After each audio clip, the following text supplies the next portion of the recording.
Well, hello, and you're welcome to Seven. And I'm your compliant compere, Matthew Mills.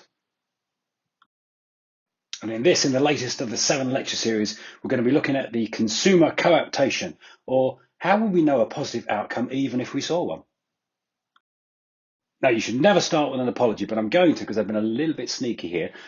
Because if I told you that I had lured you into a lecture about compliance, you'd be looking forward to this about as much as you would root canal work. However, the FCA is about to implement a new regulatory regime called Consumer Duty. It is focused on retail clients, more about that in a second. The values of this new regime are expected to become culturally embedded into companies and therefore have an impact on our practice and how we work together. And specifically, the focus has shifted towards delivering good outcomes in the longer term and matriculating that process.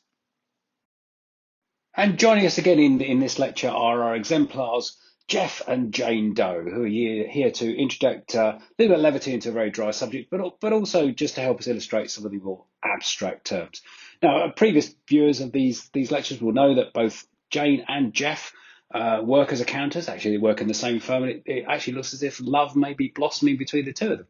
However, neither of them would lay claim to being financial experts or experts in investment, which means they rely on other professionals for advice on that subject and makes them retail clients. Okay, so what's the plan? Well, it's all good, laudable stuff. What the FCA hopes to do is to continue a process of raising standards in the practice and delivery of financial advice, and of course, the outcomes is to reduce poor conduct. Unfortunately, there are still a few bad apples in the barrel, and largely to focus on increasing consumer confidence in the advice that they receive. And how's all this going to happen? Well, Consumer Duty is based on a framework of three overarching and cross-cutting rules. That means they refer to each other.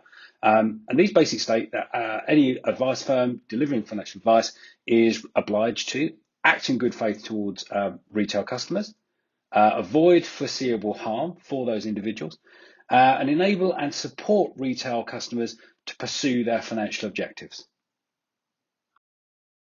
And what's the focus of this new regime? Well, consumer duty guidance and the obligations that it places on firms like us is built around the outcomes for retail customers in four key areas.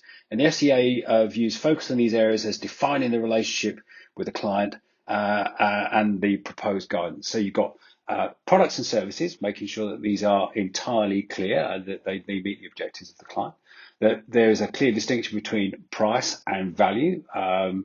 That also a firm supports a client and demonstrates that it can in understanding the products and services and the value that they offer, and that there is clear support for the client on an ongoing basis in all of these areas. Okay, so what are the implications of that then? Well, the delivery and discharge of consumer duty carries a far-reaching range of specific implications for firms, the practice, and the procedures as they relate to working with clients. Firms will need to be clear in the intent of their advice and its desired outcome. Hence, clarity is a key point here. Firms will need to demonstrate that they understand what a client wants and needs, and that any solution they're delivering actually suits the client. So one size fits all is not appropriate, for example. Onus will be placed on firms to conduct research to assess the evidence on what a client needs. I mean, it's pretty standard. Firms will need to consider how their service proposition balances both business and individual needs. There will be much greater emphasis on data collection, management, and the presentation of information to demonstrate compliance with the consumer duty, so to the regulator, so more evidence. Disclosure documentation will need to change if it hasn't already to accommodate that.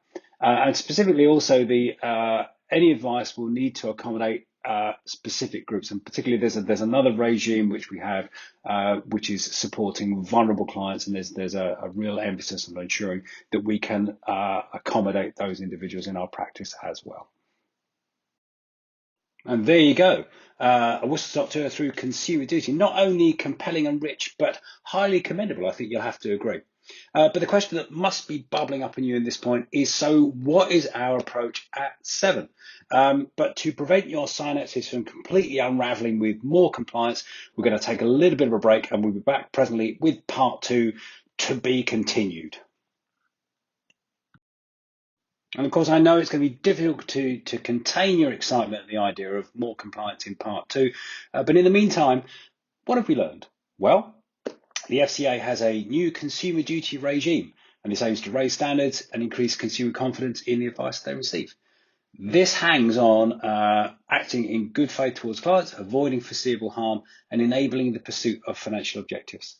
The regime focuses on products and services, price and value, consumer understanding, and firms' ability to provide ongoing consumer support.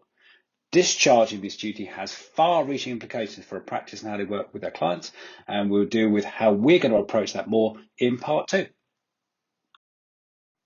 Now, the sharper amongst you will have realised that these lectures themselves are actually part of our consumer duty and empowering you with greater understanding. But that all said, this video is intended to inform, to educate and entertain, and most certainly does not represent financial advice in any way, shape or form.